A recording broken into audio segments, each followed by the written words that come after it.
हम क्या निकालना सीख रहे हैं? हम सीख रहे हैं टोटल इनकम निकालना। सर हम टोटल इनकम निकालना सीख रहे हैं। अभी मैं किसी के कमेंट वगैरह को ध्यान नहीं दे रहा फिलहाल, चलो देख लेते हैं। जिसका भी कोई भी कमेंट होगा मैं डेफिनेटली देखूंगा। अभी पहले सीख लेते हैं सभी बच्चे जो हैं। और बच्चों से बोलूंगा जितने भी बच्चे अभी ज्वाइन हो रखे हैं, चाहे 50 बच्चे हो, 60 बच्चे हो, जो भी बच्चे लाइव क्लास में देख रहे हो, वो सभी बच्चों से मैं कहूँगा, कुछ बच्चे ऑफलाइन देखते हैं, तो जो लाइव है ना, तो पूरा सेशन खत्म करिए। जिस चीज़ को आप स्टार्ट करते हैं ना, आप उस चीज़ को पूरा खत्म करिए। बीच में देख के फिर चले जाएंगे तो आपको बेनिफिट नहीं मिलेगा, फिर बाद में भी आपको मज़ा नहीं आएगा देखने में, ठीक है ना। और मैंने कहा इनकम टैक्स ऐसा नहीं है कि आप पढ़ रहे हो, आप कुछ किसी भी फील्ड में हो, आप चाहे आगे ग्रेजुएशन से रिलेटेड काम कर रहे हो या फिर नहीं कर रहे हो, काम आएगा ये सब्जेक्ट तो सर। ये ऐसा नहीं है कि सिर्फ आपके बीकॉम से रिलेटेड पेपर की बात है। मैंने स्टार्ट क्या किया था, चलिए कम टू द पॉइंट आते हैं। हम टोटल इनकम निकालना सीख रहे हैं। सर टोटल इनकम निकालते समय पे टेंशन ये था कि हमें देखना पड़ता था कि आरओआर के लिए कौन सा होगा, एनओआर के लिए कौन सा होगा और एनआर के लिए कौन सा होगा। सर मैं सिंपली बात कहूं ना, इनकम को अगर मैं डिटरमाइन करूं तो इनकम जो है ना, वो दो तरीके के इनकम हो सकते हैं। बस सिंपल सी बात करता हूं बहुत साधारण शब्दों में। सर दो इनकम हो सकते हैं, या तो इनकम इंडियन होगा या इनकम फॉरेनर होगा, फॉरेन इनकम जिसे बोलते हैं। या तो इनकम इंडिया का होगा या इनकम फॉरेन का होगा। सर इंडिया का इनकम किसे बोल रहे हो, फॉरेन का इनकम किसे बोल रहे हो? अगर आप इंडिया में से पैसे कमाओगे इंडिया के जमीन पे से, तो वो इंडियन इनकम है भाई। आप कहां पे इसे कलेक्ट कर रहे हो डजेंट मैटर। कहाँ कलेक्ट कर रहे हो, आपने मान लेते हैं यहाँ पे एफडी करा रखा है, इंडियन गवर्नमेंट आपको सैलरी दे रहा है। अगर इंडिया से आपका रिसीव हो रहा है तो उसे हम इंडिया में ही बोलेंगे। फॉरेन का मतलब आपने अर्न कहाँ किया, आउटसाइड इंडिया।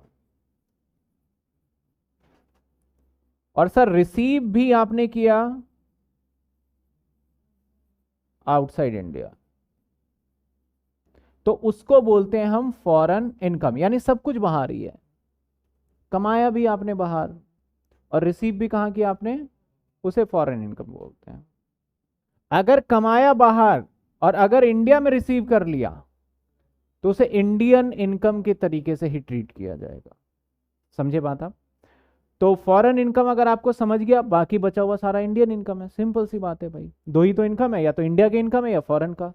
तो अगर आपने कमाया बाहर रिसीव देयर, तो इसका मतलब सर ये फॉरेन इनकम है। कमाया बाहर रिसीव इंडिया में, तो इसका मतलब वो कौन सा इनकम है, इंडियन इनकम।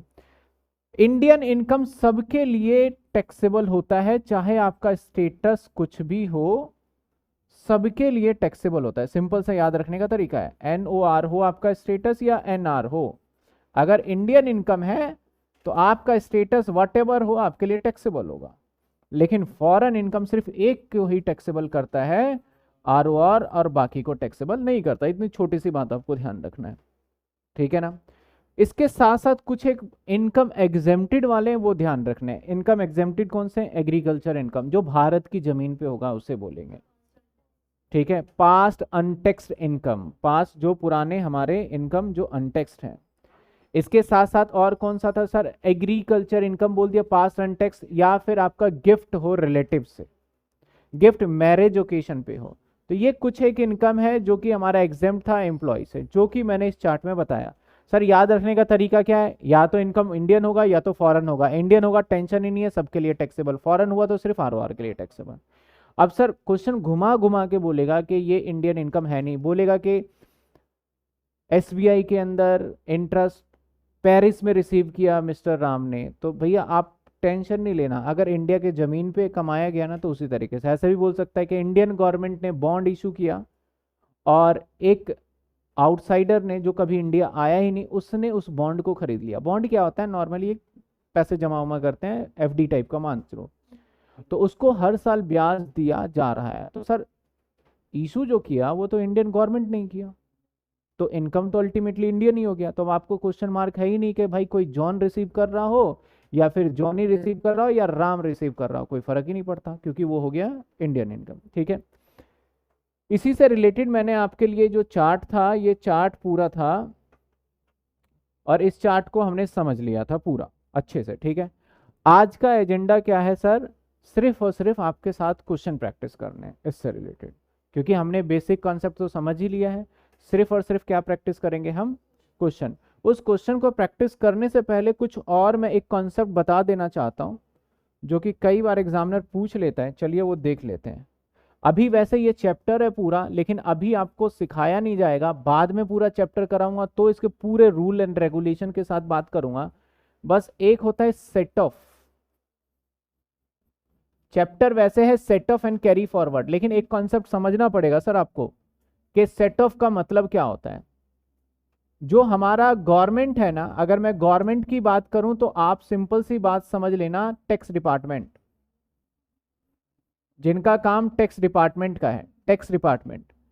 टैक्स डिपार्टमेंट पता है क्या कहता है? किसी भी पर्सन से कहता है भैया आपकी टोटल इनकम पे हम टैक्स लेंगे। ऐसा नहीं कि आप जॉब कर रहे हो तो सिर्फ जॉब वाले इनकम पे ही टैक्स लेंगे, हम आपकी सारी इनकम पे टैक्स लेंगे, सिर्फ सैलरी पे नहीं, किराए पे नहीं, कैपिटल गेन पे नहीं, पीजीबीपी पे नहीं, अदर सोर्स पे नहीं, सारी इनकम पे।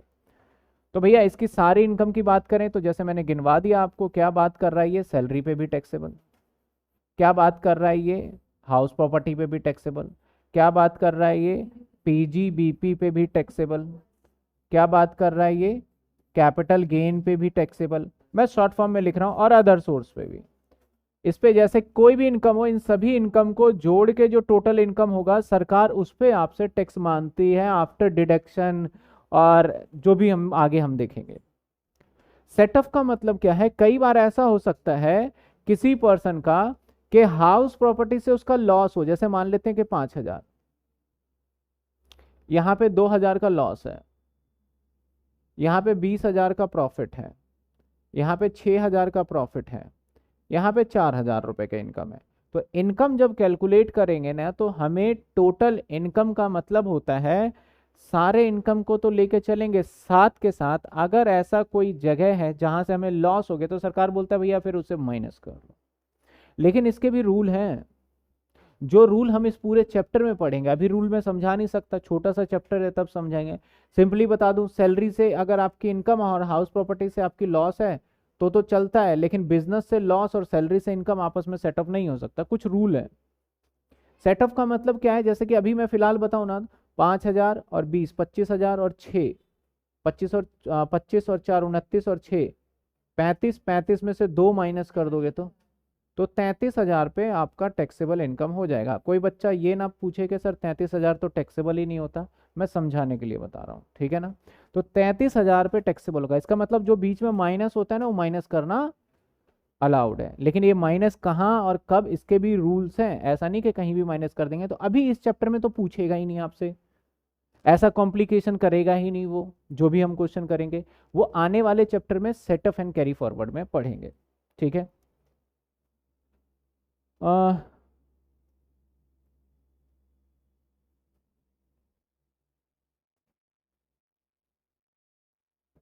ठीक है, चलिए तो हम क्वेश्चन स्टार्ट करें क्या?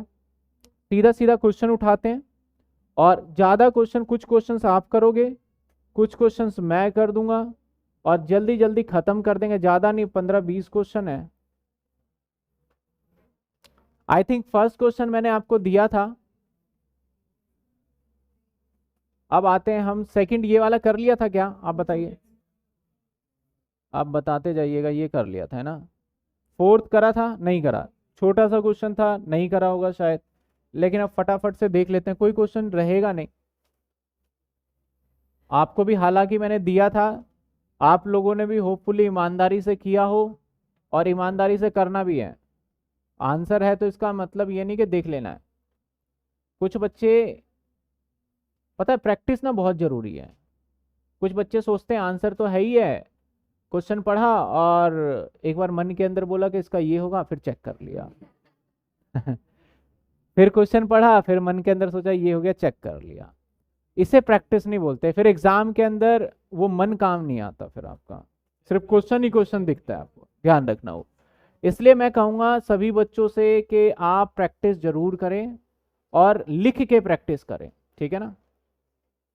तो चलिए,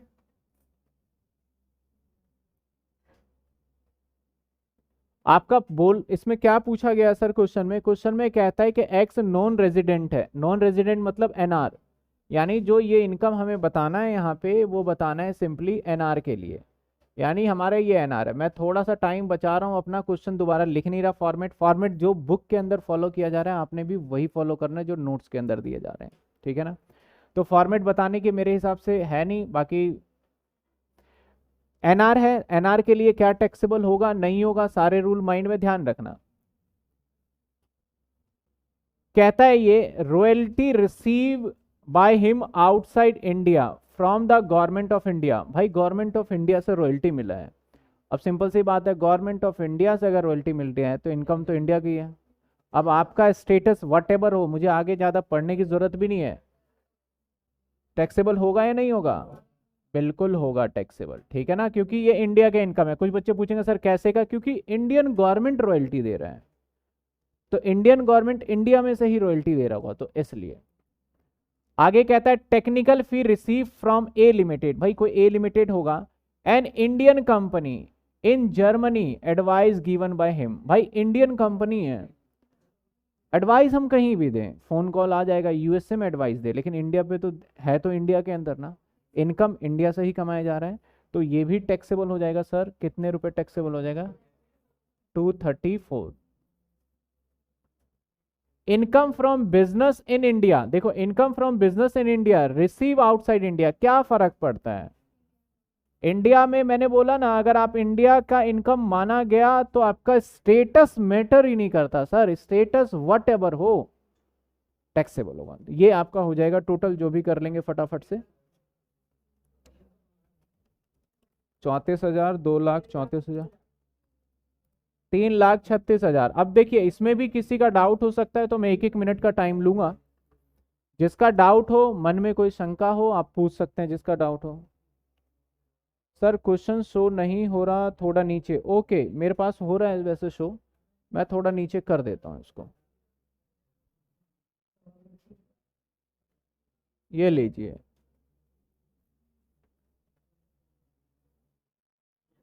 किसी का डाउट हो, वैसे डाउटेबल कुछ है नहीं। हाँ बिल्कुल, ये चैप्टर मेरी तो पूरी कोशिश से खत्म हो जाएगी, क्योंकि क्वेश्चन ही प्रैक्टिस करने हैं बस। सेकंड और थर्ड पॉइंट, सेकंड में कहता है टेक्निकल फी। टेक्निकल फी क्या होता है, आपने ऑनलाइन कोई एडवर्टीजमेंट या किसी चीज की सर्विस दी है, और टेक्निकल फी इंडियन कंपनी है, तो सर इंडियन कंपनी की परिभाषा वो होती है कि अगर कोई भारत के अंदर की बात करें, अगर कोई कंपनी है तो उसे बोलेंगे इंडियन कंपनी।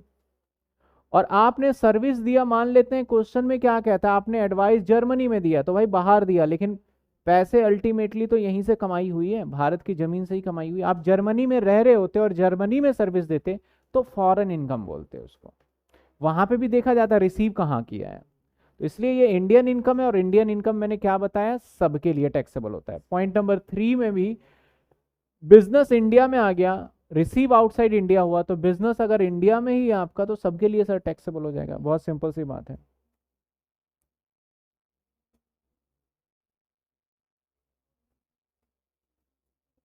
कहना कम, सर जर्मनी में कंपनी है सर,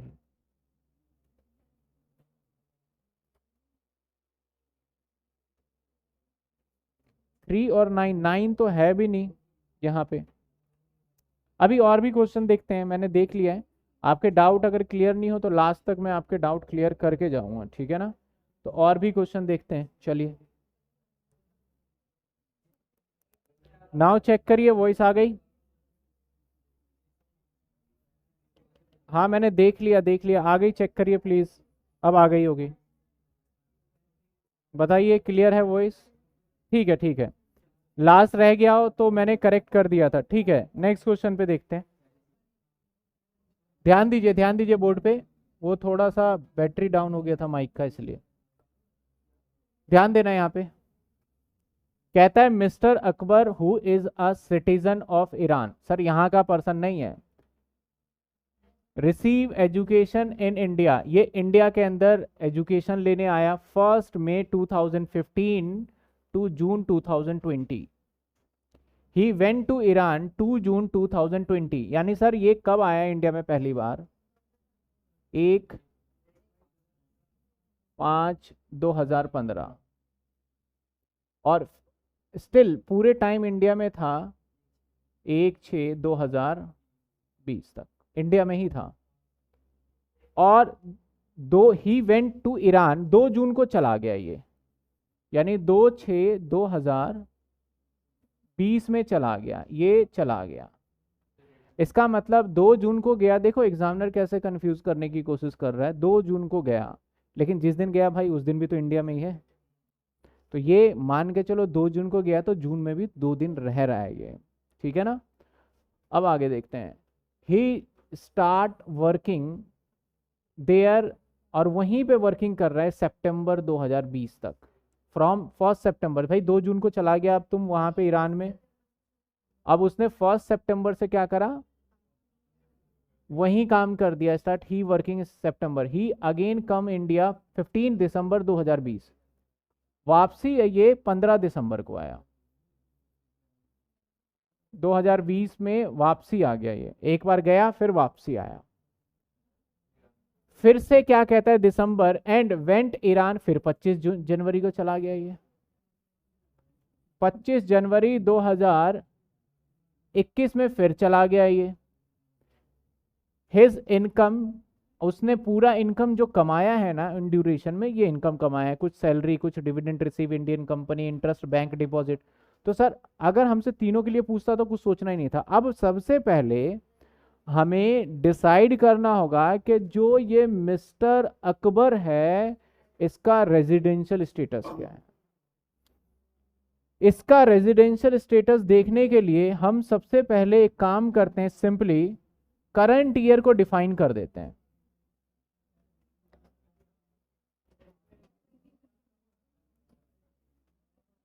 ध्यान दीजिए, करंट ईयर का सिनेरियो या करंट ईयर का डेट में डिफाइन करूं तो हमारा 2021 है, हिज इनकम 2021, तो 1/4/2020 और खत्म होगा 31/2021। तो पहले तो हम करंट ईयर का जो भी सिनेरियो बन रहा है उसे निकालते हैं। सर करंट ईयर का क्या सिनेरियो बन रहा है, सबसे पहले चेक करेंगे कि अप्रैल में कहाँ है ये।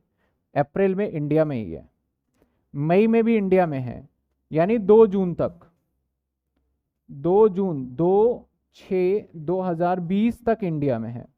यानी ये वाला जो एरिया है वो सारा का सारा एरिया इंडिया का है। यानी मैं काउंट करूं इस एरिया के अंदर तो सर अप्रैल के अंदर तो वो रह जाता है 30 दिन, मई के अंदर हो जाता है वो 31, और जून में हो जाता है इस साइड तो सर उसने जो डेज कंप्लीट किया 63। अब देखते हैं आगे क्या कहता है ये। सर आगे की कहानी में कहता है ये जब गया तो फिर वापसी आया 15/12, यानी सर कुछ 15/12/2020 को वापसी आया। इसका मतलब सर ये जो ड्यूरेशन है बीच वाला वो इंडिया में है ही नहीं, तो इसको काउंट ही नहीं करो। दिसंबर में आया और फिर जनवरी में चला गया 25 जनवरी को। तो सर दिसंबर में 15 तारीख को आया तो दिसंबर के महीने में कितने दिन रहा? 17 दिन। कैसे 17 दिन? आप 15 को भी काउंट करोगे और 31 का दिसंबर होता है, 30 का होता है दिसंबर। कहाँ पढ़ाई कर रहे हो आप?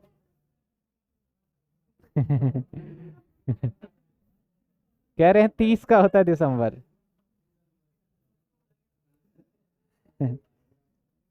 तो 17 दिन दिसंबर के हैं।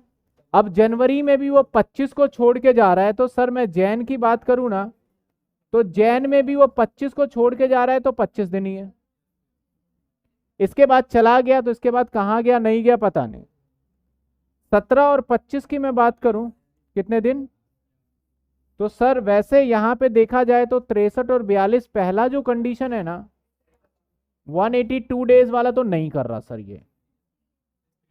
अब हम 60 डेज वाला चेक करेंगे, लेकिन 60 डेज वाला चेक करने से पहले आपको एक बात ध्यान देना होगा, कहीं ये तीनों तो नहीं है एक्सेप्शन वाला।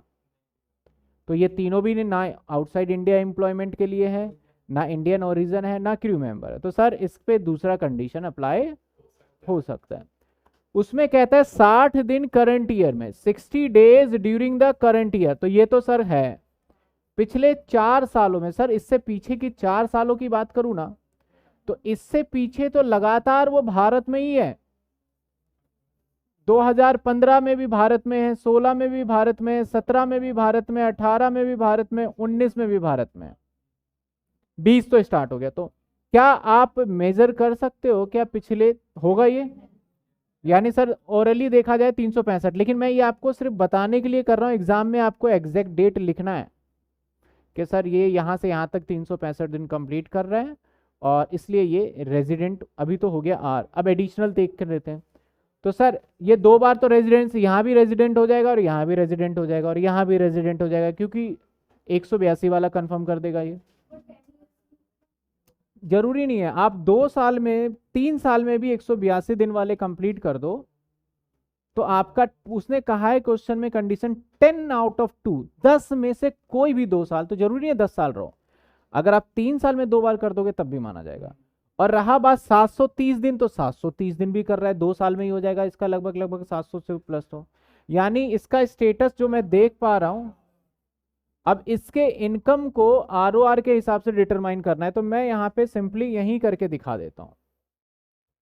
सबसे पहले सैलरी रिसीव इन ईरान, भाई आरओआर है तो आएगा। डिविडेंड रिसीव, ये भी आएगा। इसके बाद इंटरेस्ट बैंक, कोई कहीं से भी वो आएगा भाई। Income from house property Iran, ये भी आएगा क्योंकि आरओआर स्टेटस है तो ये आ जाएगा, ठीक है। इंटरेस्ट रिसीव फ्रॉम बैंक, थोड़ा सा इसमें एग्जेम्प्टेड भी होता है, लेकिन अभी उससे एग्जेम्पशन की बात नहीं करेंगे। तो जो भी आ रहा है 92 93 जो भी आ जाता है, वट एवर आपका ये कैलकुलेशन। बताइए किसी को कोई डाउट?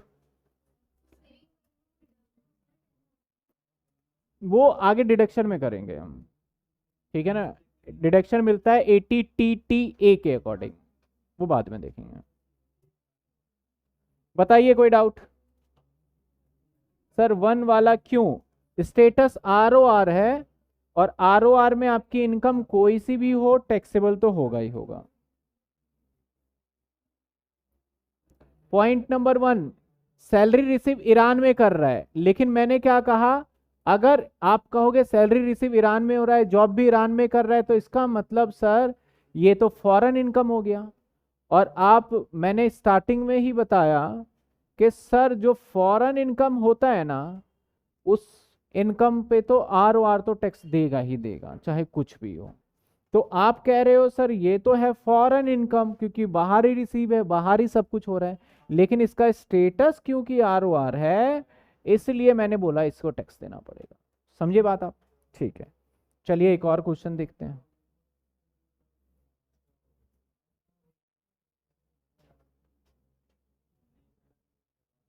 ये करवा दिया 6, ओके।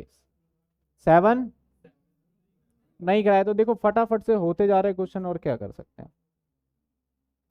और ये तो मैं कर रहा हूं, आपको भी प्रैक्टिस करोगे तो समझ में आएगा अच्छे से, क्योंकि मैं तो बताता जाऊंगा। चलिए 7, इसमें देखिए तीनों पूछा है।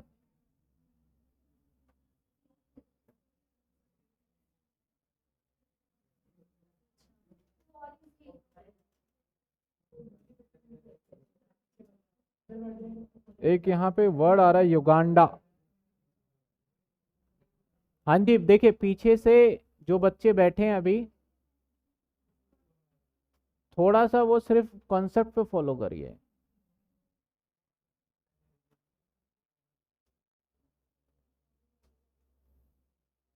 क्योंकि याद करिए, जब पेपर दे रहे थे ना ऑफलाइन, तो आपने कुछ मन ही मन सोचा था, और जब एग्जाम दे रहे थे ऑफलाइन, काफी टाइम ऑनलाइन के बाद दिया, तो कुछ ना कुछ सोचा था कि इस बार तो ढंग से पढ़ाई करेंगे।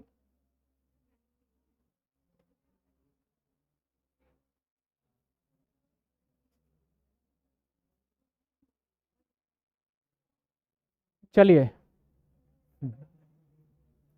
कितने बच्चे ऐसे हैं जो एग्ज़ाम इस बार फर्स्ट टाइम ऑफलाइन दिया था, ऑफलाइन देने के बाद जरूरी नहीं है कि हर बार सारे एग्ज़ाम ठीक हो, कुछ बच्चों के ठीक भी गए हैं, कुछ बच्चों के कुछ एग्ज़ाम सही भी नहीं गए। तो उस टाइम पे हम खुद प्रॉमिस करते हैं खुद से कि अगले एग्ज़ाम में स्टार्टिंग से पढ़ेंगे और एक एक वर्ड पढ़ेंगे। लेकिन वो प्रॉमिस समय के साथ एक हफ्ते में खत्म हो जाता है। एक हफ्ते भी नहीं चलने देते मेरे को तो लगता है, एक हफ्ते से पहले ही वो खत्म। फिर से दोबारा जो सिनेरियो था चलने लगता है। अभी सेकंड फेज एग्जाम आया, मेरे पास काफ़ी बच्चे थे सेमेस्टर 4 के, क्योंकि आप लोगों का तो सेकंड फेज का कोई था ही नहीं कि सेकंड फेज देना है, जो लेकिन सेमेस्टर 4 पे थे ना, सेकंड फेज पे थे। एग्जाम अगर कल है, एग्जाम कल है, आज बच्चा मेरे से बोल रहा है सर कॉर्पोरेट अकाउंट में कुछ ऐसा करा दो कि मैं पास हो जाऊं। और ऑनर्स वाले बच्चे जान सकते हैं कॉर्पोरेट अकाउंट क्या है, तो आज करा दो कि मैं पास हो जाऊं। काफी बच्चे थे, कुछ बच्चों ने, जो बच्चे पहले से मेरे से पढ़ रहे थे ऑनलाइन में, उन्होंने बोला सर हमने तो ऑप्ट कर लिया, सेकंड फेज देंगे अच्छे से तैयारी करके। सेकंड फेज भी अगस्त में आया, जून के बाद फिर अगस्त में जब आप लोगों का पेपर हुआ था तो वो सेकंड फेज के साथ हो रहा था। तो सेकंड फेज आया तब भी उनकी सिचुएशन वही थी। अल्टीमेटली पॉइंट अगर देखा जाए ना, तो हम जो पढ़ते हैं ना एग्जाम में, जो कॉलेज का ट्रेंड सेट किया गया है, हम एग्जाम में सिर्फ जब पढ़ाई स्टार्ट करते हैं ना कॉलेज के 1 महीने पहले ही करते हैं, और उस 1 महीने के पहले जो एग्जाम का स्टडी स्टार्ट करते हैं उसमें हम कई बार कसम खा लेते हैं कि अगली बार ये गलती नहीं करेंगे। तो उस चीज को देखो, अभी आपके पास कौन सा मंथ है, देखो नवंबर स्टार्टिंग में एग्जाम स्टार्ट हो जाएंगे, ध्यान रखना। नवंबर एंड में, नवंबर में कुछ एग्जाम तो नवंबर से स्टार्ट हो जाएंगे आप लोगों के, चलो दिसंबर में गए, लेकिन क्या 1 महीने एक्स्ट्रा मिलने से आप ज्यादा पढ़ लोगे? नहीं पढ़ोगे आप। तो इसलिए अभी से अगर पढ़ के चलोगे ना कंटिन्यूसली, आपके पास चाहे कोई भी सब्जेक्ट है, इकोनॉमिक्स हो चाहे अदर सब्जेक्ट हो, लॉ हो, कंपनी एंड कंपनसेशन लॉ भी है मेरे ख्याल कुछ बच्चों के पास, तो जो भी सब्जेक्ट है भाई स्टार्टिंग से लो, बुक्स लो, 10 ईयर लो और खुद के नोट्स बनाओ, दूसरे पे डिपेंड मत रहो। जो प्रैक्टिकल सब्जेक्ट जैसे इनकम टैक्स है, हाँ वो पढ़ रहे हो, साथ के साथ हो रहा है, लेकिन इसके अंदर भी वो गलती मत करना। मैंने पहले बहुत सारी चीज़ें बताई आपको, पर्सन भी बताए, सेक्शन भी बताए, टैक्स कैलकुलेशन भी बताया। जैसे जैसे हम आगे बढ़ते जाएंगे ना, वैसे वैसे पीछे की चीज़ें भूलते जाते हैं। ये आपके साथ नहीं, दुनिया के हर इंसान के साथ होता है। लेकिन कुछ इंसान उसको याद रख के आगे निकल जाता है, और याद रखने का एक ही तरीका है, वो रिवीजन करता है। बस वही फर्स्ट आता है क्लास में जो रिवीजन करता है। पढ़ते सब है, चाहे जो फर्स्ट आ रहा हो चाहे टॉपर हो, पढ़ता वो भी है, पढ़ते आप भी हो, फर्क इतना है वो रिवीजन करता है बस। तो ये चीज मान के चलो कि पिछला ना, आप जब भी पेज है ना, आप फटाफट से रिवीजन कर लिया करो उसको, आने से पहले, एटलीस्ट क्लास में प्रेजेंट होने से पहले रिवीजन कर लिया करो ताकि कुछ अच्छा हो। ठीक है, तो ध्यान रखो, क्योंकि भाई पेपर इस बार का कॉर्पोरेट अकाउंट का तो हर किसी का पेपर मैं भी जानता हूँ और बच्चे भी जानते हैं, अनएक्सपेक्टेड था। क्या देना था नहीं देना था, क्या सेटअप किया, ना 10 ईयर से पेपर आया ना कहीं से पेपर आया। लेकिन टैक्स का तो आपका,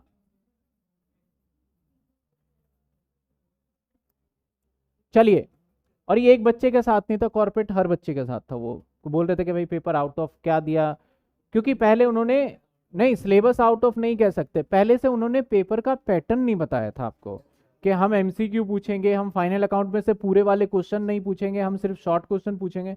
पहले से अगर बता देते कुछ फॉर्मेट वगैरह तो बच्चा वैसे प्रिपेयर करके जाता। फाइनल अकाउंट में बच्चा क्या कर रहा है, पूरे पूरे क्वेश्चन कर रहा है, लेकिन एमसीक्यू टाइप के क्वेश्चन दे दिए। तो उस तरीके से चलो, अब एनीवेज क्वेश्चन पे आ जाते हैं। सर तीनों के लिए इनकम डिटरमाइन करना है, तीनों के लिए। चलिए, कहता है salary income receive in India, बात ही खत्म हो गई। इनकम रिसीव इन इंडिया, बात ही खत्म होगी। जैसे इसने बोला रिसीव इन इंडिया, में आगे बढ़ा ही नहीं, तीनों पे टैक्सेबल हो जाएगा ये, क्योंकि रिसीव होगा तो वो इंडियन इनकम में ही काउंट कर लेंगे उसे। आगे, income from profession in India but receive Germany. Sir India की जमीन से पैसे कमा रहे हो, पहले वाले में क्या था, इंडियन कंपनी जर्मनी के अंदर था, इसलिए सिर्फ वहां पे था। ठीक है ना, यहां पे इंडिया के अंदर ही है। प्रॉपर्टी इनकम इन युगांडा, ये कहां है भाई? चलो कुछ नहीं पता चल रहा तो इतना तो पता चल रहा है ना कि भारत का नहीं है। ठीक है ना।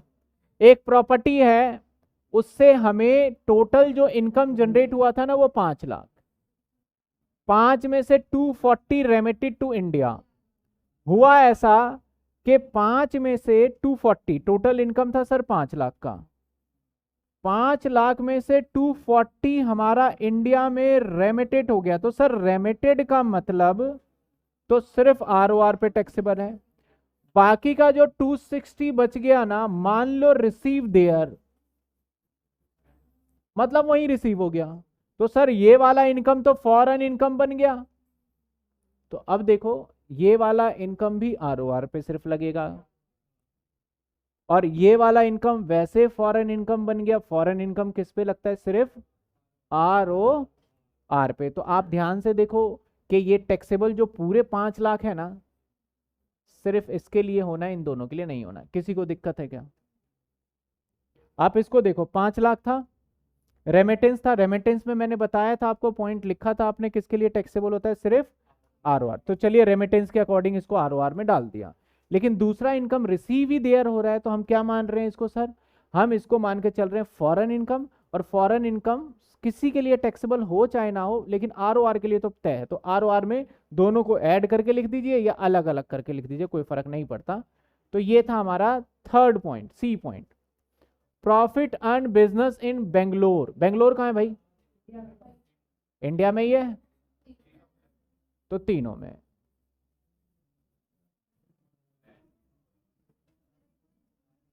अब जैसे अगर मान लो यहां पे है नहीं, अगर लिखता profit from business Nagaland, India में कुछ ऐसे कंट्री मतलब स्टेट्स जो कि हम जानते नहीं, जैसे अंडमान निकोबार, बहुत सारे ऐसे पार्ट्स हैं जो कि हमारा इंडिया का पार्ट है। तो ध्यान रखना कुछ चीजों को जो कि इंडिया नहीं है, लगता है कई बार इंडिया का पार्ट ही नहीं है वो। Agriculture in income in Portland, sorry Poland, Poland से इनकम रिसीव हुआ। तो सर एक तो दिक्कत यहाँ पे ये है सर, एग्रीकल्चर इनकम जो है पोलैंड से है। अब रिसीव कहाँ हुआ क्वेश्चन नहीं बोल रहा, तो आपको यहाँ पे नोट देना पड़ेगा, we assume that income there, वहीं रिसीव हुआ है। अगर इनकम पोलैंड से कमाया और रिसीव भी यहीं पे हो गया, तो सर फॉरेन इनकम बन गया। और फॉरेन इनकम में किसके पे टैक्सेबल होता है? सिर्फ, तो आरओआर पे 1,60,000 इस पे नहीं होगा। Profit from business carried on इन, नेपाल में है बिजनेस बट कंट्रोल इंडिया, आपको पता है। Business setup outside India but control from India point था, तो 2 पे टैक्सेबल हो जाता है। तो 2,20,000 टोटलिंग का काम सर आप बाद में कर लीजिएगा, अपना जो भी रहता है टोटलिंग, बस टोटलिंग करना है आपको, ये बताना है। क्लियर? सर थर्ड पॉइंट में काफी बच्चों को आ सकता है डाउट, मैं दोबारा लेके चलता हूँ थर्ड पॉइंट। चलिए, पॉइंट नंबर थर्ड ध्यान से देखिए सर। हमारा जो पॉइंट नंबर थर्ड है, प्रॉपर्टी युगांडा। युगांडा इंडिया का पार्ट नहीं है, तो एक हमारी इनकम जनरेट हुई,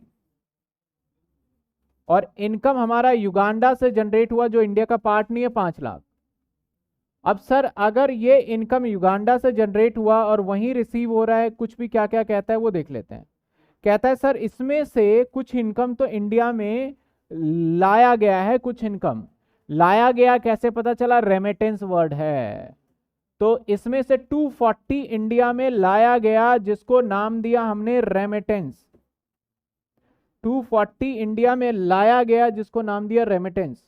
तो सर बाकी का हिस्सा नहीं लाया गया, अजम्पशन है। 260 कहाँ है? ये युगांडा में ही उसने छोड़ दिया, इस पैसे को छोड़ दिया, मतलब वहीं पे रिसीव और वहीं पे है। तो एक तरीके से ये वाला इनकम 260 के बारे में सोचो, कमाया गया युगांडा में है, युगांडा में, तो ये कौन सा इनकम बन गया? और फॉरेन इनकम से सिर्फ टैक्सेबल। और रेमिटेंस जब भी होगा तो मैंने पॉइंट में लिखवाया है सिर्फ और सिर्फ टैक्सेबल। तो या तो अलग अलग पॉइंट बना के लिखिए, दोनों को जोड़ लीजिए। क्लियर है किसी को डाउट? अच्छा, बच्चे कह रहे हैं अफ्रीका में है युगांडा, ठीक है। बताइए, सी मैंने दोबारा बता दिया, डाउट किसी को?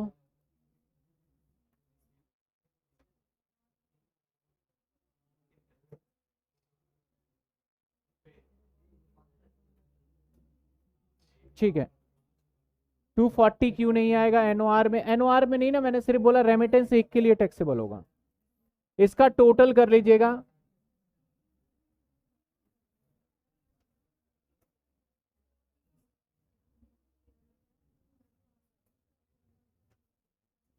टू 260।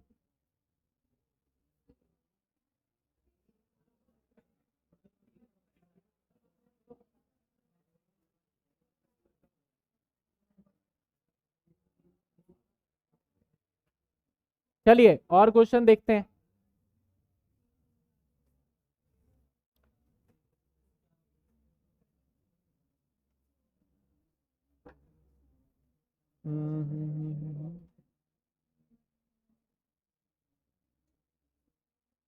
अब कुछ लॉसेस वाले क्वेश्चन भी देखते हैं, कुछ अलग।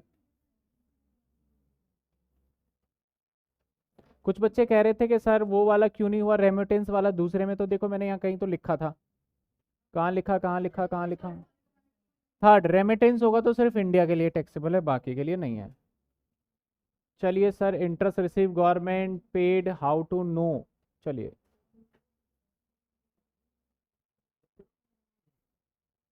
ये तो पहले ही हो गया था। यहाँ लॉस वाला भी है, अभी कहाँ से होगा सारा?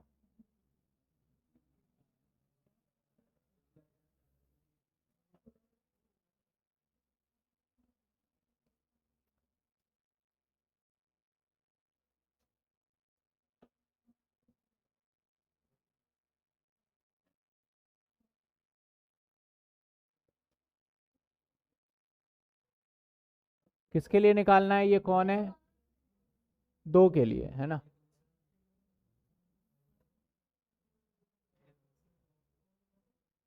भाई दो पीडीएफ डाले थे, इसमें से ये दूसरा पीडीएफ है। क्वेश्चन देखो, कुछ बच्चे पूछेंगे सर ऑब्जेक्टिव क्या है? मेरा पढ़ाने का ऑब्जेक्टिव है कि आपको पूरा का पूरा डिटेल में बता देना, चाहे क्वेश्चन वेदर ऑनर्स में आए हो, प्रोग्राम में आए हो, मैं सारे क्वेश्चन करा दूंगा आपको। प्रैक्टिस करो तो आपके हाथ से जब एग्जाम में क्वेश्चन आए तो कोई क्वेश्चन ऐसा ना हो कि रुक जाए। मेरा ऑब्जेक्टिव ये रहेगा। कुछ बच्चों का कह रहे हैं कि सर हम, जैसे कई बार होता है ना, जैसे मैं ऑनर्स का है, प्रोग्राम वाले क्वेश्चन अगर कराऊंगा तो बच्चे सोचते हैं बड़े हल्के क्वेश्चन है, मैं तो देखूंगा भी नहीं इसको। और ऑनर्स का करा रहा हूँ तो प्रोग्राम वाले बोलते हैं इतना टफ थोड़ी आएगा, मैं क्यों देखूं इसको। तो दोनों तरफ से कुछ ना कुछ मतभेद। एक तरीके से मैं सारे के सारे क्वेश्चन कराऊंगा, आपको बस देखते जाना है, ठीक है? सीखने को ही मिलेगा।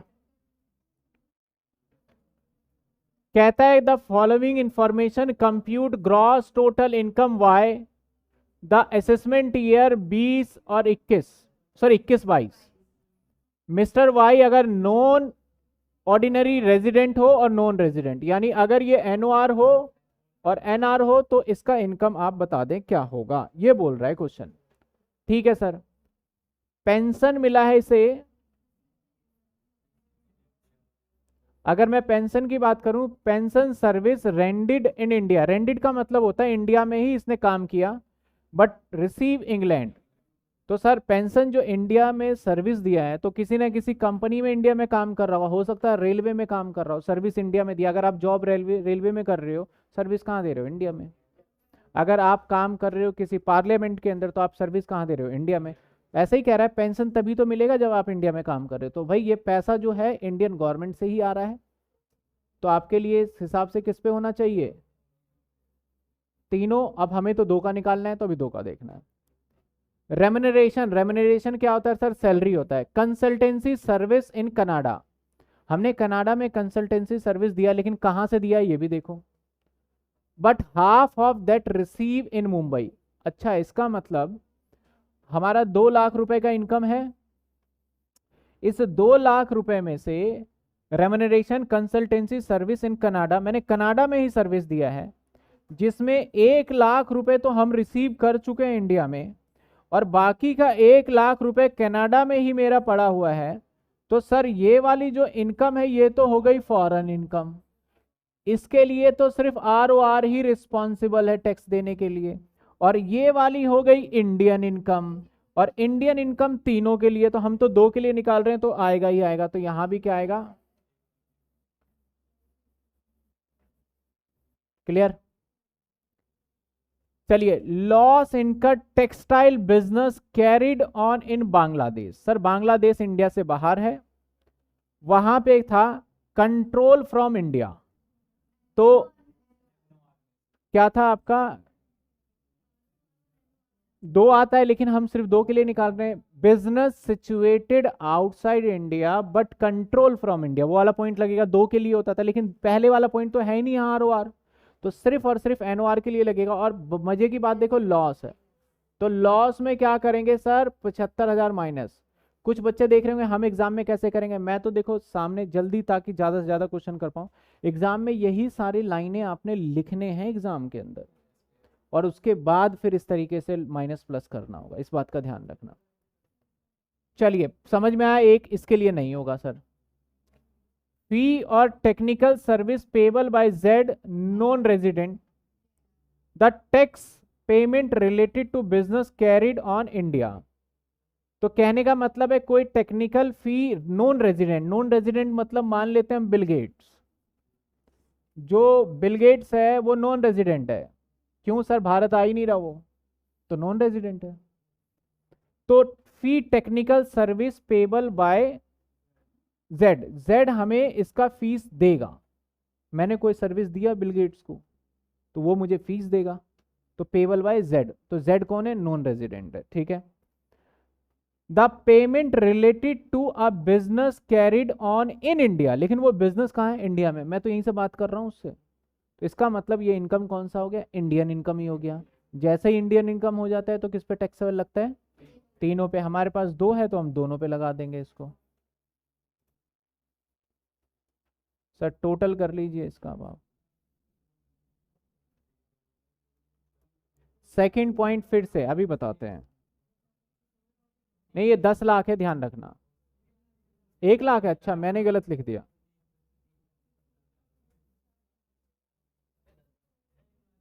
हाँ कर रहे हैं, कर रहे हैं। 3 लाख माइनस कर दिया ना,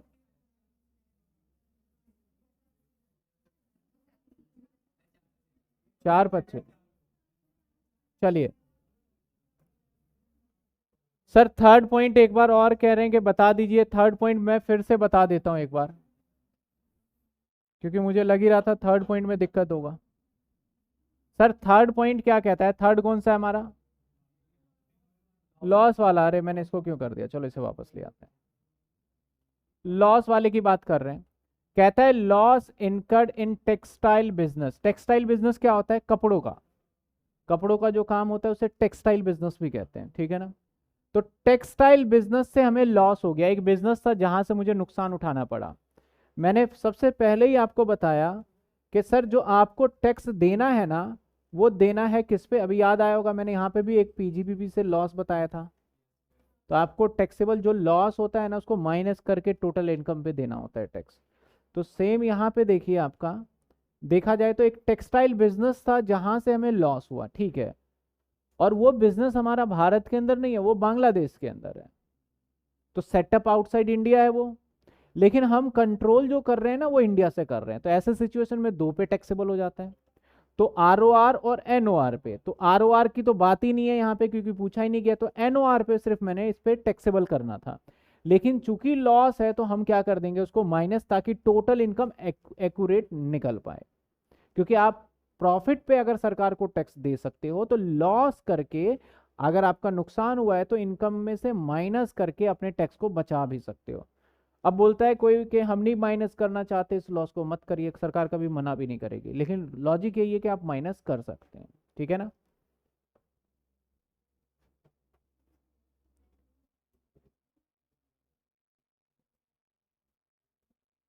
fourth point, second point, fourth point कौन सा है भाई, टेक्निकल फीस। फोर्थ पॉइंट देखिए, ये इंडिया है, ठीक है। अगर मैं फोर्थ पॉइंट की बात करूं तो एक इंडिया की बात कर लेते हैं, और आप इंडिया में बैठे हो, और एक यहां मान लेते हैं USA है। आपने USA में किसी जेड को सर्विस दिया, तो फी कौन पे करेगा, यही तो पे करेगा। आप पैसे कहां से बैठ के कमा रहे हो, इंडिया से। तो भाई ये कौन सी इनकम होगी? इंडियन, तो इसलिए तीनों टैक्सेबल देगा क्योंकि ये इंडियन इनकम है सर, तो तीनों टैक्सेबल देगा, हमने दोनों में डाल दिया ये। पॉइंट नंबर 2 आपका रेम्यूनरेशन था, कंसल्टेंसी फी, तो इसके अंदर क्या बताया सर? 2 लाख की टोटल इनकम, जिसके अंदर आपने 1 लाख रिसीव कर लिया, तो रिसीव करते ही सर इंडियन इनकम बन गया, तब सबको देना होगा। और 1 लाख के बारे में क्वेश्चन साइलेंट है, तो हम इसे एफआई का मतलब फॉरेन इनकम मान रहे हैं, तो फॉरेन इनकम सिर्फ और सिर्फ आरओआर देता है, इसलिए यहाँ पे 1 लाख पे टैक्सेबल हो गया और दूसरे वाले पे टैक्सेबल, ये 1 लाख दोनों पे टैक्सेबल होगा, क्योंकि इसका पता है एक्चुअल होता कैसे। अगर मेरा होता आरओआर, अगर मेरे पास सिनेरियो होता, मैं आपको दिखा देता हूं, अगर आपका होता कुछ ऐसा, आरओआर नीचे कर देते हैं थोड़ा, अगर कुछ ऐसा होता आरओआर, एनओआर और एनआर, तो पता है क्या होता है? जो 1 लाख रुपए रिसीव किया है ना, यहां भी जाता, यहां भी जाता, यहां भी जाता, तीनों पे। और जो 1 लाख रुपए फॉरेन इनकम है ना, वो सिर्फ यहीं जाता और यहां यहां नहीं जाता। तो ये वाला तो एग्जामिनर ने हमसे पूछा ही नहीं है सर, इसको तो साइड कर दो। पूछा ये है तो इसलिए देखो 1 1 लाख दोनों पे आया है सिर्फ। ठीक है, यूनिट आप कह लो 2, यूनिट 2 है एक तरीके से ये। चलिए एक और क्वेश्चन देखते हैं, यूनिट 2।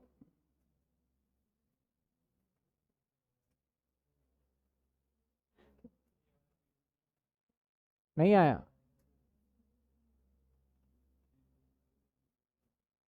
चलिए, इसमें तो बहुत सारे लॉस हैं।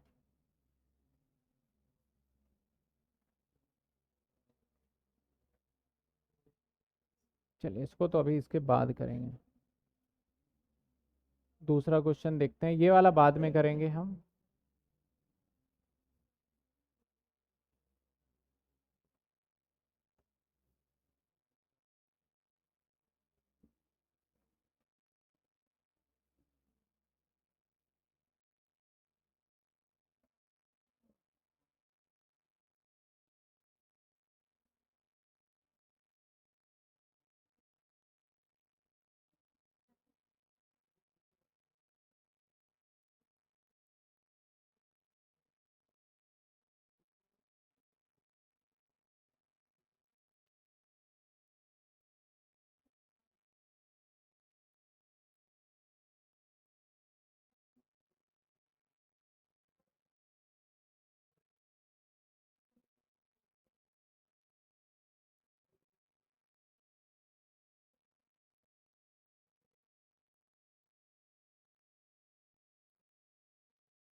चलिए ये करते हैं,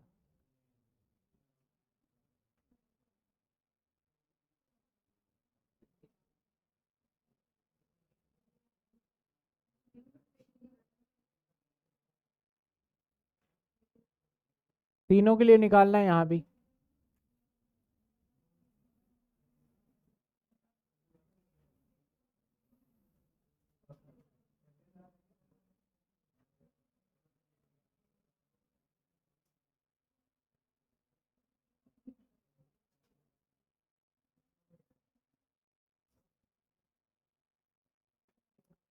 चलिए सर तीनों के लिए देखते हैं। कहता है from the following information compute gross total income. आपको क्या करना है? ग्रॉस टोटल इनकम कंप्यूट करना है। तो जो हम ये निकालते हैं ना जनरली, इसको हम ग्रॉस टोटल इनकम का ही नाम देते हैं, जीटीआई, ग्रॉस टोटल इनकम ही बोलते हैं। कंप्यूट करना है ग्रॉस टोटल इनकम, कंप्यूट का मतलब टोटल करिए। इनकम मिस्टर बी का असेसमेंट ईयर दे रखा है, नीचे कहता है ये अगर ऑर्डिनरी रेजिडेंट हो, नॉन ऑर्डिनरी हो और नॉन रेजिडेंस हो। अगर ये आरओआर हो, एनओआर हो और एनआर हो, तो तीनों सिचुएशन में बताना है सर।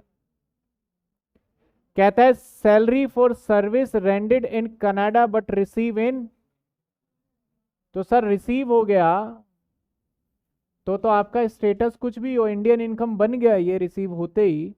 रेमिटेंस और रिसीव में फर्क था, बताया था, जब रिसीव हो गया तो टैक्स तो देना ही पड़ेगा। सिंपल सी बात, कौन देगा? तीनों ही देगा। Loss from business Sri Lanka control from India से कंट्रोल हो रहा है, तो 2 को देना पड़ेगा। 1 लाख यहां से माइनस करिए, 1 लाख यहां से माइनस करिए। Royalty receive from technical. अब नो हाउ, नो हाउ का मतलब पता है क्या होता है? गुडविल। हम गुडविल को ही नो हाउ बोल देते हैं कई बार, ठीक है ना, ध्यान रखना, इंटेंजिबल एसेट्स का पार्ट होता है ये। आगे जब हम कैपिटल गेन करेंगे ना तो वहां पे इसका कैलकुलेशन आएगा। क्योंकि टैक्स के अंदर सबसे बड़ी दिक्कत पता है क्या? हर एक जगह पे वो पॉइंट्स डाले हुए हैं या उस पॉइंट का थोड़ा सा लिंक होता है जो कोई हमने पढ़ा ही नहीं अभी। तो अगर मैं यहाँ नो हाउ एक्सप्लेन करूँ तो पूरा कैपिटल गेन अच्छे से मुझे एक्सप्लेन करना पड़ेगा। मैं बोलूँ कि ये सर माइनस क्यों हो रहा है तो पूरा सेटअप एक्सप्लेन करना पड़ेगा। मैं बोलूँ कि सैलरी में से 50,000 का डिडक्शन माइनस होता है तो पूरा सैलरी मुझे एक्सप्लेन करना पड़ेगा।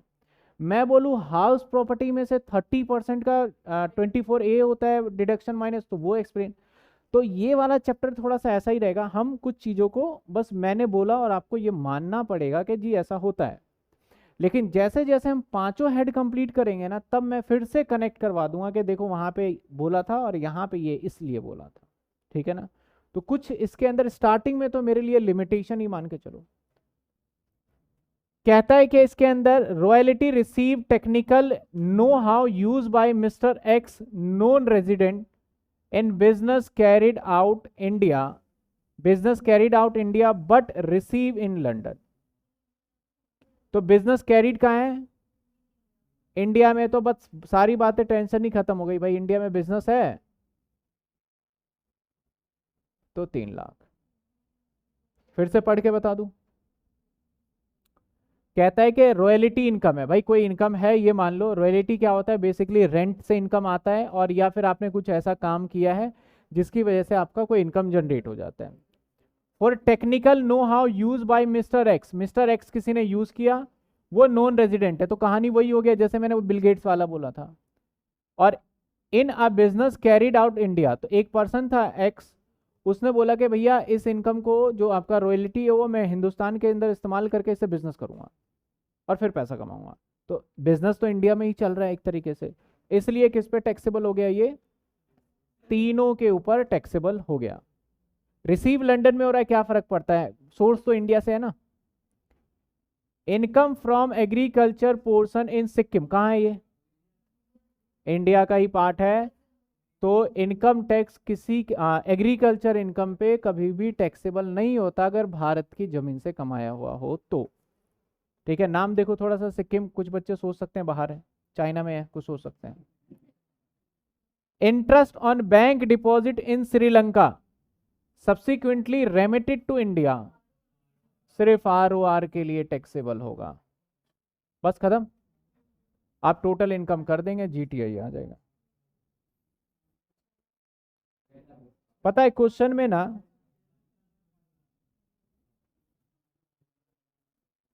पता है क्वेश्चन में कई बार हमें ना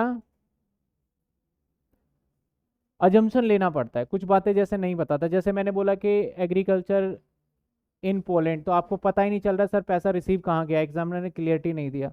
तो उन सभी के लिए आपको इनकम टैक्स के अंदर नोट क्लियरिफिकेशन देना पड़ेगा पेपर के अंदर। अगर आपने नोट दिया, क्लियरिफिकेशन दिया, अब इसके अंदर नोट या क्लियरिफिकेशन या कुछ भी एकदम लॉ की लैंग्वेज नहीं, अपनी साधारण लैंग्वेज में जो यूज़ करते हो, इंग्लिश के अंदर जो टर्म्स यूज़ कर रहे हो वैसे लिख के आइए, बिना सेक्शन के फुल मार्क्स मिलेंगे, मार्क्स डिडक्ट नहीं हो सकते। काफ़ी सारे लोग ऐसे बोलते हैं भाई इनकम टैक्स एक लॉ का सब्जेक्ट है, या लॉ भी एक लॉ का सब्जेक्ट है। लॉ के अंदर तो सर एकदम लॉ की लैंग्वेज लिखनी है आपको, डिट्टो इसी तरीके से लैंग्वेज लिखनी है। हाँ कुछ एक मेन वर्ड्स हैं, जैसे कि मैं अगर कुछ वर्ड्स आए भी थे यहाँ, असेसमेंट ईयर, प्रीवियस ईयर, कुछ और या ऐसा वर्ड आता है कंप्यूटेशन, ये सारे शब्द को तो इस्तेमाल करना है, बाकी कंटेंट आप अपने लैंग्वेज में लिखिए। लेकिन सही, कुछ बच्चे अपने लैंग्वेज में बहुत ज़्यादा लिख देते हैं और वो एक्यूरेट नहीं लिखते, इधर उधर की बातें लिखते हैं। एक्यूरेट एग्जामिनर बोलता है भैया चाहे 10 नंबर का क्वेश्चन है, 5 नंबर का, पन्ने मत भरिए, आप टू द पॉइंट जो पूछा है उसका जवाब दीजिए, आपको फुल मार्क्स मिलेगा। कहीं भी ये नहीं बोला हुआ एग्जामिनर ने आपको सेक्शन कोट करना है, कहीं नहीं बोला हुआ कि असेसमेंट ईयर का जो डेफिनेशन सेक्शन में लिखा हुआ है बिल्कुल टू द पॉइंट लिखना है, अपने लैंग्वेज में आप समझा सकते हैं उसको।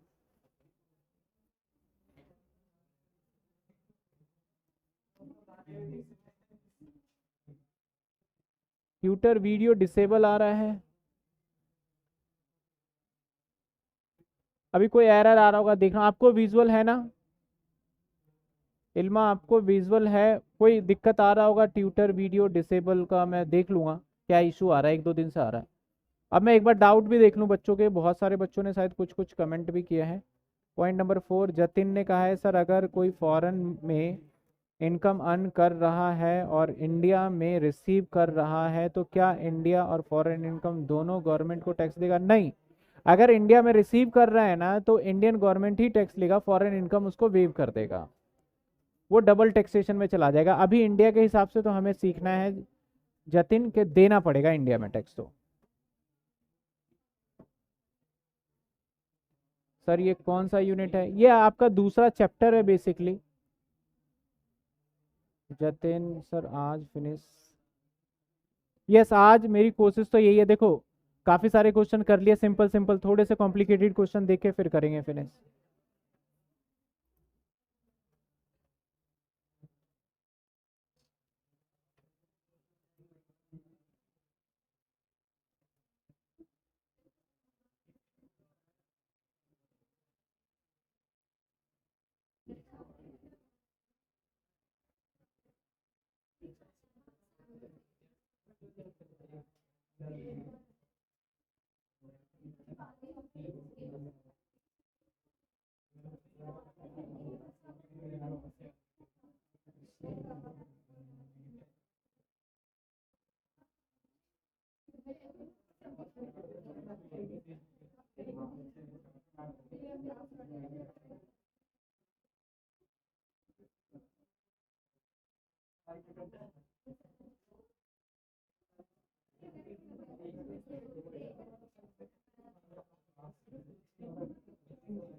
थोड़ा इसके आंसर में एक बार करेक्शन, इसमें नहीं जो बुक में गिवन था उसके आंसर में करेक्शन कर लीजिएगा।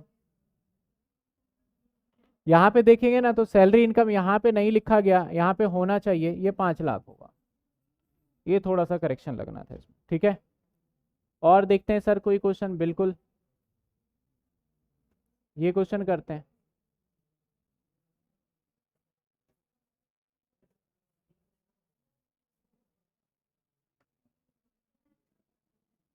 चलिए आपको देते हैं ये करने के लिए, और टाइम रहेगा सिर्फ और सिर्फ, आपने सिर्फ आंसर में जानना चाहता हूं, पूरा नहीं करना आपने, मतलब कि बताना है किसका क्या इनकम है।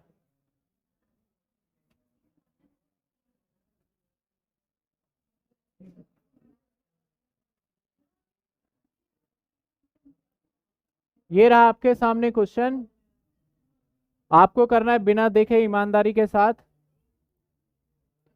देखिए क्वेश्चन क्या कहता है, मैं पढ़ देता हूं, ठीक है। क्वेश्चन कहता है mister N is a non ordinary resident, NR है ये, सॉरी एनओआर है ये, India assessment year 21-22, he is the furnish the following particular of income for the previous year 20। तो सर एनओआर के लिए इनकम निकाल के बता दीजिए, जल्दी बताइए, देखते हैं सबसे तेज कौन आंसर देता है। आप पूरा वर्डिंग नहीं लिखिए, एटलीस्ट कैलकुलेशन करके बताइए कौन सा इनकम किसके लिए होगा। पहला है income earn in Bangladesh but receive in India.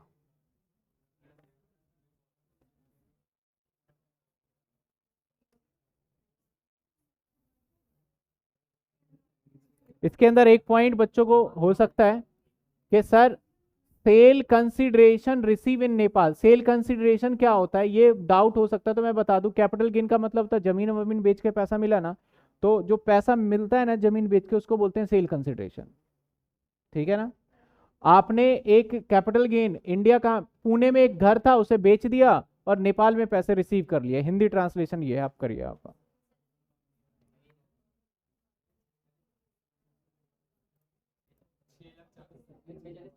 देखते हैं कुछ बच्चों का आंसर आ गया।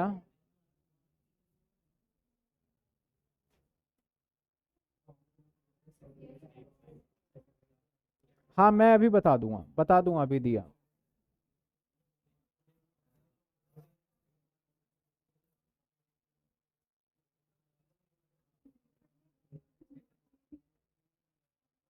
देखते हैं अभी, देखते हैं, बताते हैं।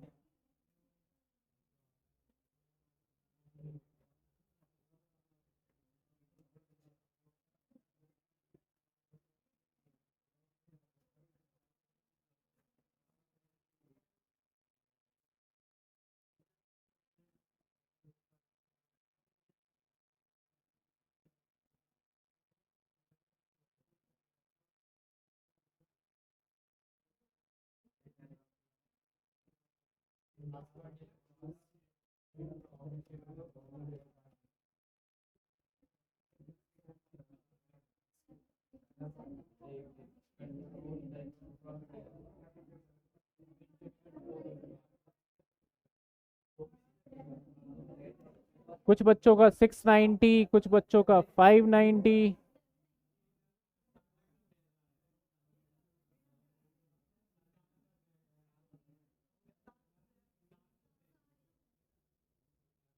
अभी चेक कर लेते हैं।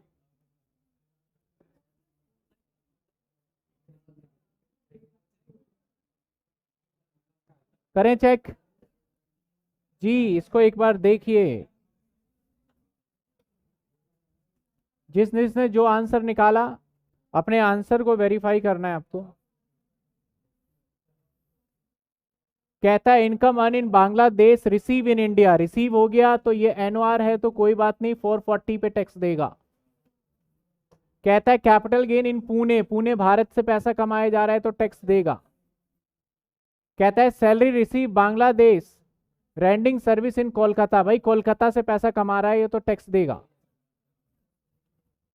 Agriculture income from Sri Lanka, Sri Lanka से है, रिसीव भी वहीं पे है।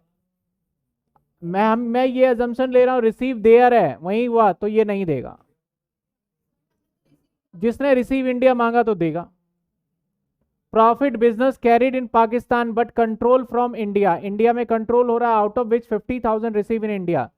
इस पॉइंट को मैं एक्सप्लेन कर दूं भी, 1.5 लाख था, कंट्रोल बाहर से था, 50,000 बोल रहा है कि इंडिया में रिसीव हो गया। सर ये तो तीनों देगा, बचा 1 लाख पे दोनों देगा। यानी इस पे आरओआर देगा और एनओआर देगा, क्योंकि ये पार्ट हो गया कंट्रोल सिचुएटेड आउटसाइड इंडिया। ये रिसीव हो गया तो इस पे तीनों देगा। तो अल्टीमेटली आरओआर के लिए निकाला जाए तो पूरा 1.5 लाख आ जाएगा। हाँ वही तो मैं कह रहा हूं, एनओआर दे तो रहा है। ठीक है, अब देखो 690 मैंने लिखा है। अब जो बच्चे अजम्पशन ले रहे हैं कि जो हमारा एक कौन सा इनकम था एग्रीकल्चर, श्रीलंका वाला पैसा भारत में रिसीव हो गया होगा, जो ये अजम्पशन ले रहा है उसका 790, और जो अजम्पशन ले रहा है कि पैसा भारत में आया ही नहीं वो 690। तो दोनों का आंसर 590 वाले बच्चे तो गलत है भाई। वैसे ऐसे सिचुएशन में ना आप कंफ्यूज मत हो, मैं एक स्टेट बता देता हूँ। जब आपको पता नहीं चला ना पैसे इंडिया में आया नहीं आया, तो मान लो वहीं रिसीव हुआ है, इस हिसाब से आपने आंसर देना है। लास्ट वाले पॉइंट में क्या कह रहा है कि प्रॉफिट बिजनेस कैरिड पाकिस्तान, भाई पाकिस्तान के अंदर बिजनेस कर रहे हो जो कि बहुत डेंजरस है, बट कंट्रोल फ्रॉम इंडिया, लेकिन कंट्रोल इंडिया से कर रहे हो। फिर भी ऐसा कोई बिजनेस वैसे हम करते नहीं है जनरली, अगर ऐसा कोई काम हो तो फिर out of which 50,000 receive India. Question में एग्जामिनर क्या कंफ्यूज करना चाह रहा है, सर 50,000 इंडिया में रिसीव हुए तो 50,000 को तो रिसीव के हिसाब से सोच लो, और बाकी के 1 लाख को कंट्रोल के हिसाब से सोच लो। कंट्रोल तो वैसे पूरा 1.5 लाख ही है, या तो पूरे 1.5 लाख को कंट्रोल के हिसाब से सोचते भी हो ना तो 2 पे टैक्सेबल लग जाता है, तो आप उसी के हिसाब से सीधा 1.5 लाख कर दो। कुछ बच्चे कंफ्यूज हो रहे हैं सर 50,000 रुपए रिसीव, इसका क्या, तो इसको 2 हिस्से में बांट दो, 50 को रिसीव के हिसाब से सोच लो और बाकी 1 को कंट्रोल के हिसाब से सोच लो। ठीक है ना, वो डिपेंड करता है। सर फिफ्थ कंडीशन में, फिफ्थ कौन सा है? नहीं, फॉरेन इनकम नहीं है ना, कंट्रोल इंडिया से हो रहा है, रिसीव देयर है, लेकिन मैंने बताया था सक्षम के इंडिया से कंट्रोल होगा तो उसका कंडीशन अलग रहता है।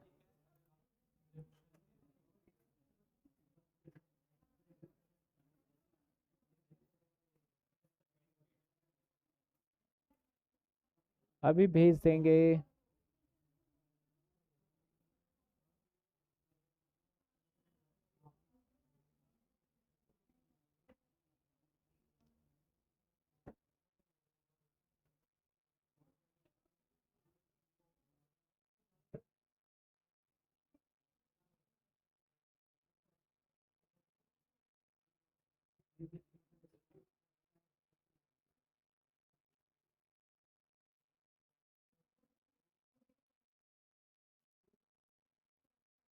हाँ जी।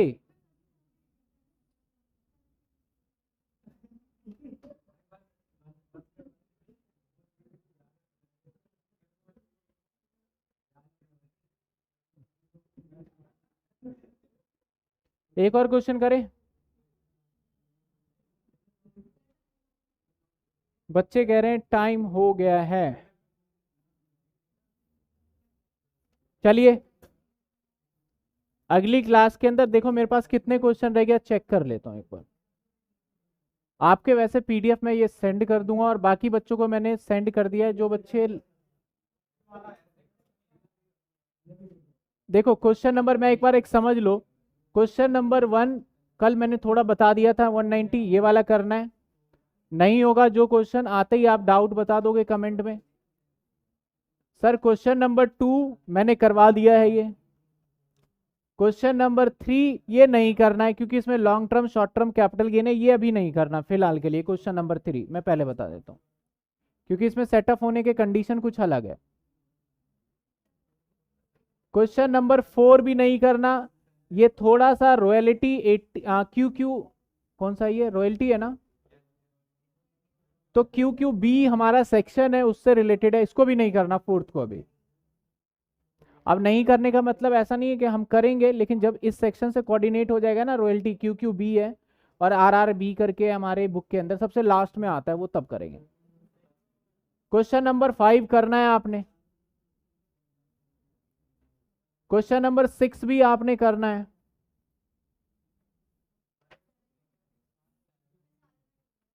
नहीं फिर परेशानी को क्या फायदा, मैं पहले ही बताया था।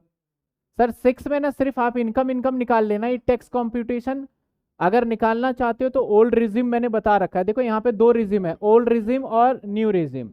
न्यू रिजिम अभी करवाए नहीं, सैलरी के साथ करेंगे, तो ओल्ड रिजिम में आप कर सकते हो, उसका कंप्यूटेशन भी तैयार। 7 भी करना है,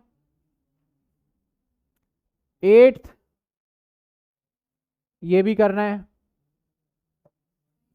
9 10 भी करना। अब एक चीज ध्यान देना, एक चीज ध्यान देना, मैं कुछ बच्चे आंसर देख के कंफ्यूज ना हो जाए इसलिए मैं बता देता हूं अभी।